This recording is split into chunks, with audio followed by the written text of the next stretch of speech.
Hello my dear student, আশা করি তোমরা সকলেই খুব ভালো আছো। আজকে আবার একটা নতুন ভিডিও নিয়ে চলে এসেছি ক্লাস 7-এর।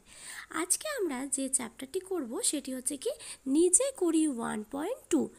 আগে আমরা কোষে দেখি 1.1-এর সমস্ত কোশ্চেন কিন্তু ভিডিওতে সলভ করে দিয়েছি, তাই সেই ভিডিওগুলোর লিঙ্ক কিন্তু আমি এই ভিডিওর নিচে দিয়ে রাখবো, তোমরা সেখান থেকে সেই ভিডিওগুলো দেখে নিতে পারো। তাহলে আজকে থেকে আমরা নিজে করি 1.2-এর 1 থেকে 5 নম্বর কোশ্চেনগুলো কিন্তু সলভ করব। পরের ভিডিওতে আমরা 6 থেকে 10 নম্বর কোশ্চেন সলভ করব। তাই চলো আমরা 1 নম্বর কোশ্চেনটা দেখে নিই। আর তোমাদেরকে বলে রাখি, তোমাদের যদি এই ভিডিওগুলো ভালো লেগে থাকে প্লিজ সবাই চ্যানেলটিকে সাবস্ক্রাইব করে নিও এবং বন্ধুদের মধ্যে চ্যানেলটা বেশি বেশি করে শেয়ার করে দিও। তাহলে চলো, প্রথম কোশ্চেনটি বলা আছে, দেখো, একটি চাকা 55 বার ঘুরে 77 মিটার পথ যায়, তবে 98 মিটার পথ যেতে ওই চাকা কতবার ঘুরবে তা হিসেব করি। অর্থাৎ কি 55 বার ঘুরতে যদি সে 77 মিটার পথ যায়, তাহলে 98 মিটার পথ যেতে তার বেশি পরিমাণ চাকা ঘুরতে হবে। তাই এই অঙ্কটি শুনেই তোমরা বুঝতে পারছো এই অঙ্কটা কী সম্পর্ক হবে। এই অঙ্কটির ক্ষেত্রে হয়ে যাবে সরল সম্পর্ক। তাহলে চলো অঙ্কটা করো। আমরা লিখব কি, যে গণিতের ভাষায়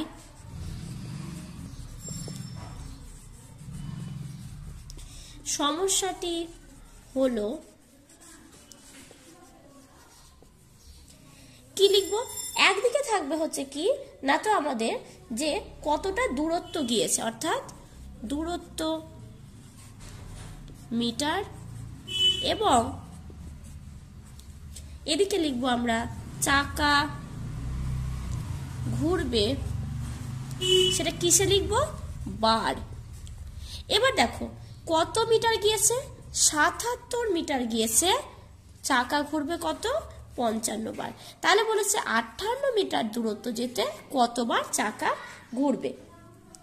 এবার তোমাদেরকে এখনই বললাম যে দূরত্ব ও চাকা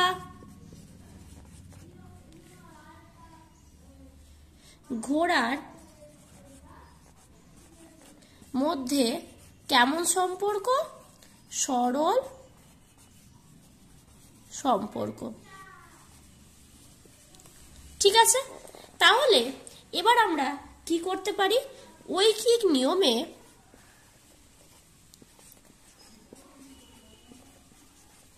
সমাধান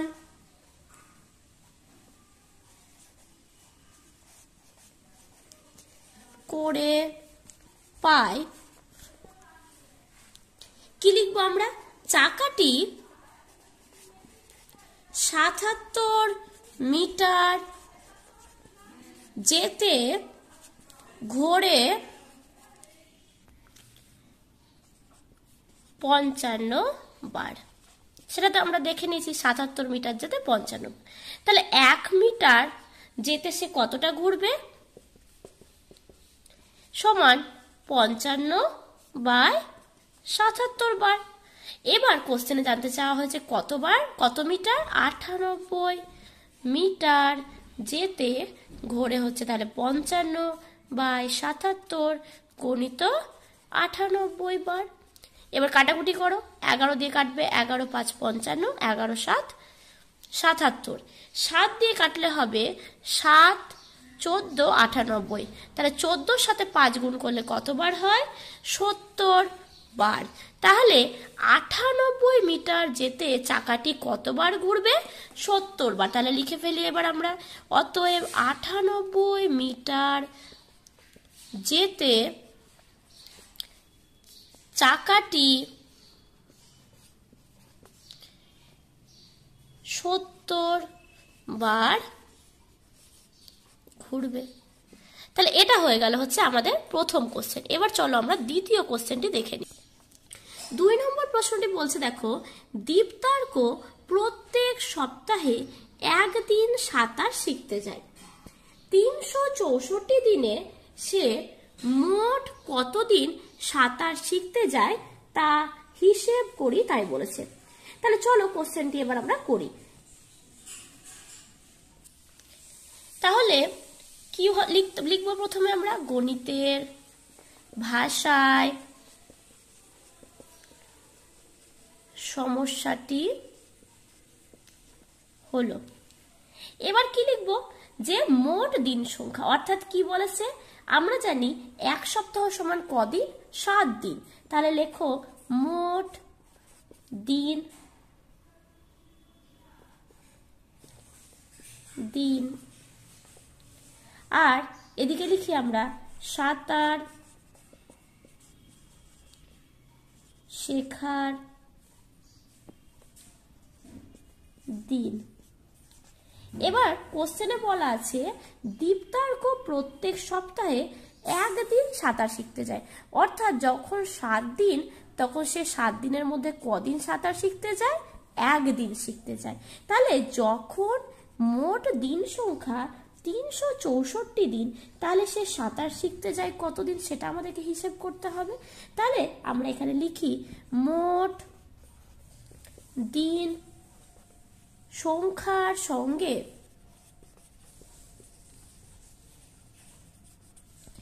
সাঁতার শেখার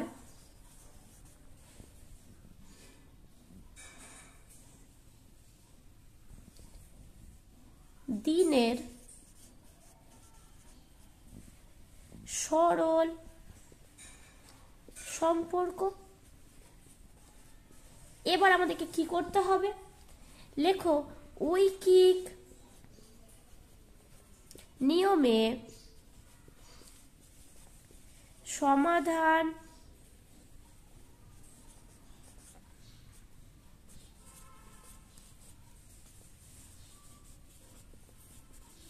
করে পাই। হয়েছে, লেখো 7 দিনে সাঁতার শিখতে যায়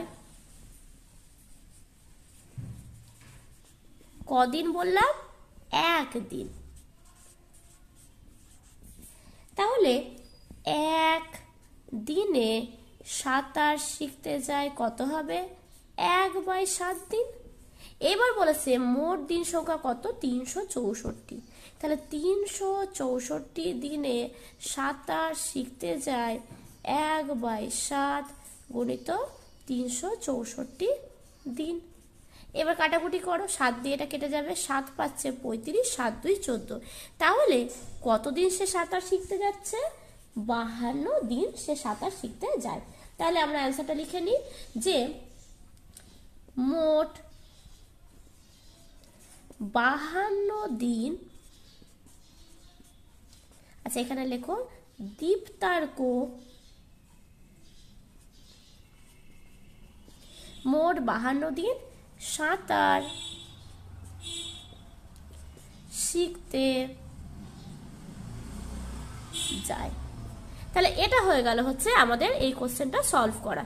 এবার আমরা চলো 3 নম্বর কোশ্চেনটা দেখে নিই। দেখো 3 নম্বর প্রশ্নটিতে বলেছে কবিতার 120টি কাগজের প্রয়োজন, প্রত্যেক দিস্তায় 24টি কাগজ আছে, কবিতা কত দিস্তা কাগজ কিনবে, চলো হিসেব করে দেখি।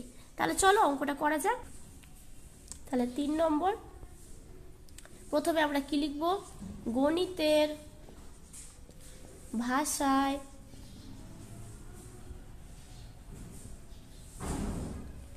সমস্যাটি হলো।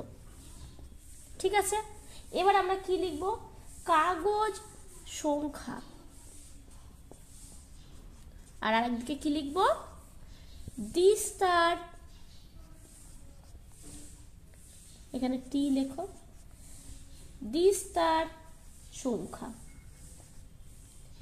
এবার দেখো কি বলেছে, যে যখন 24টা কাগজ সংখ্যা, সেটা কটা দিস্তার সংখ্যা, একটি। এবার যখন আমাদের 120টি কাগজের সংখ্যা, তখন দিস্তার সংখ্যা কয়টি হবে সেটা আমাদেরকে বের করতে হবে। তাহলে আমরা প্রথমে লিখে নিই এখানে যে কাগজ সংখ্যা ও দিস্তার সংখ্যার মধ্যে কেমন সম্পর্ক? সরল সম্পর্ক। ঠিক আছে, এবার ঐকিক নিয়মে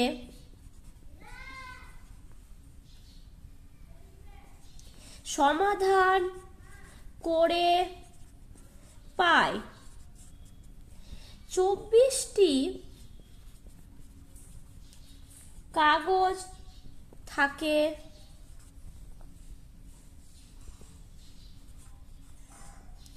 কদিস্তায়? এক দিস্তায়। তাহলে একটি কাগজ থাকবে কদিস্তায়? 1/24 দিস্তায়। তাহলে 120টি কাগজ থাকে সমান 1/24 গণিত 120 দিস্তা। তাহলে কাটো এটা, তাহলে কত হলো? 5 দিস্তা। তাহলে 120টি কাগজ তখন কয় দিস্তা হচ্ছে? দিস্তার সংখ্যা কটি? 5টি। তাহলে আমরা অ্যান্সার কি লিখবো? কবিতা 5 দিস্তা কাগজ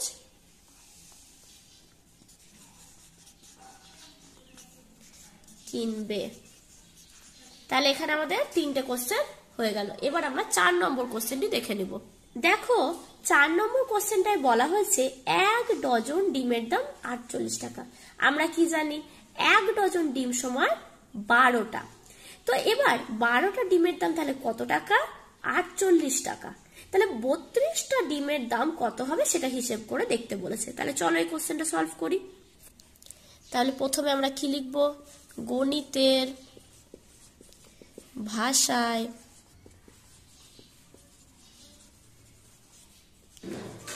সমস্যাটি হলো। ঠিক আছে, এবার আমরা কি লিখতে পারি? না তো আমরা জানি, এখানটাতে তোমাদের মনে রাখার জন্য আমি লিখে দিলাম 1 ডজন সমান হচ্ছে কয়টি? 12টি। ঠিক আছে, বেশ। চলো তাহলে এবার আমরা কোশ্চেনটা সলভ করি। এখানে লিখি ডিমের সংখ্যা আর এদিকে আমরা লিখব কি? যে দাম, সেটা কি? টাকায়। আর ডিমের সংখ্যা সেটা হচ্ছে কি? টি। হয়ে গেল। এবার ডিমের সংখ্যা কত বলা আছে? যে 1 ডজন ডিমের দাম কত টাকা? 48 টাকা। অর্থাৎ 12টি ডিমের দাম কত? 48 টাকা হলে 32টা ডিমের দাম কত সেটা জানতে চাওয়া হয়েছে। তাহলে তোমরা নিশ্চয়ই এটা বুঝতে পারছো, ডিমের সংখ্যা বাড়লে ডিমের দাম কি হবে? বাড়বে। তাহলে এটা কি সম্পর্ক? সরল সম্পর্ক। তাহলে চলো এটা আমরা লিখি যে ডিমের সংখ্যার সঙ্গে ডিমের দামের সরল সম্পর্ক হয়েছে। এবার লিখি আমরা ঐকিক নিয়মে সমাধান করে পাই 12টি ডিমের দাম সমান কত টাকা বলা আছে? 48 টাকা। তাহলে একটি ডিমের দাম কত হবে? 48/12 টাকা। ঠিক আছে, এবার কোশ্চেনে কত জানতে চেয়েছে? 32টি। তাহলে 32টি ডিমের দাম সমান 48/12 গণিত 32। তাহলে 4 দিয়ে কাটো, 4 8 32, 4 3 12, 3 দিয়ে কাটলে 3 16 48। তাহলে কত হয় গুণ করলে? গুণ করলে হবে হচ্ছে আমাদের 128 টাকা। তাহলে আমাদের 32টা ডিমের দাম কত হলো? অতএব 32টি ডিমের দাম হবে 128 28 টাকা। তাহলে এইটা হয়ে গেল হচ্ছে আমাদের অ্যান্সার। এবার আমরা নেক্সট 5 নম্বর কোশ্চেনটাতে চলে যাব। এবার 5 নম্বর কোশ্চেনটা দেখো, বলা হয়েছে প্রতিদিন 5 ঘন্টা কাজ করলে 30 দিনে একটি কাজ শেষ করা যায়। প্রতিদিন 6 ঘন্টা কাজ করলে কত দিনে সেই কাজটি শেষ করা যাবে? দেখো, তুমি যদি বেশি ঘন্টা কাজ করো তাহলে কি হবে, সেই কাজটা কম দিনে শেষ হয়ে যাবে। তাহলে এইটা হচ্ছে কি, দেখে নিই যে কোশ্চেনটা কিভাবে করি আমরা। তাহলে প্রথমে আমরা কি লিখব, গণিতের ভাষায় সমস্যাটি হলো, এবার আমরা কি লিখব, প্রতিদিন কাজের সময়। এটা কি হিসেব, এটা হচ্ছে ঘন্টা। আর পাশে কি লিখব, দিন সংখ্যা।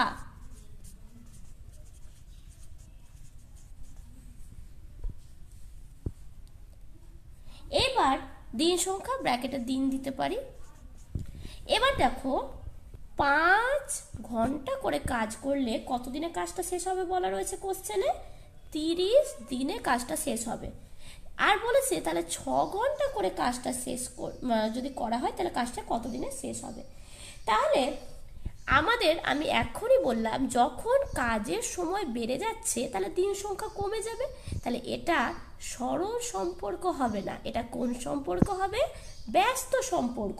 তাহলে চলো আমরা লিখে ফেলি সেটা, প্রতিদিন কাজের সময় এর সঙ্গে দিন সংখ্যার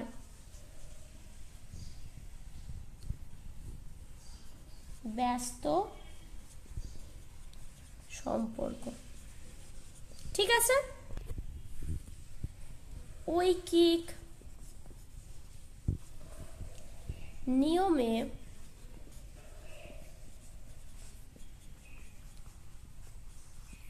সমাধান করে পাই। ঠিক আছে, এইবার তাহলে আমরা লিখি যে 5 ঘন্টা কাজ করলে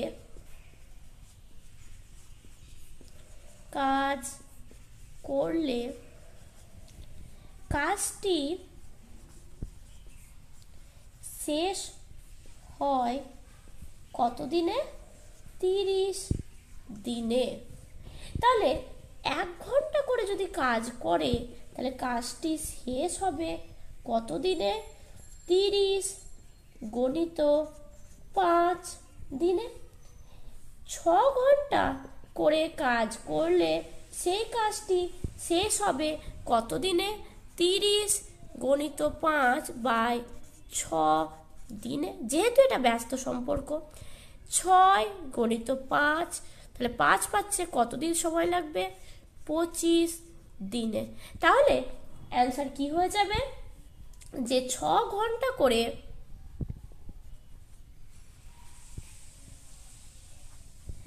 কাজ করলে কাজটি শেষ হতে 25 দিন সময় লাগবে।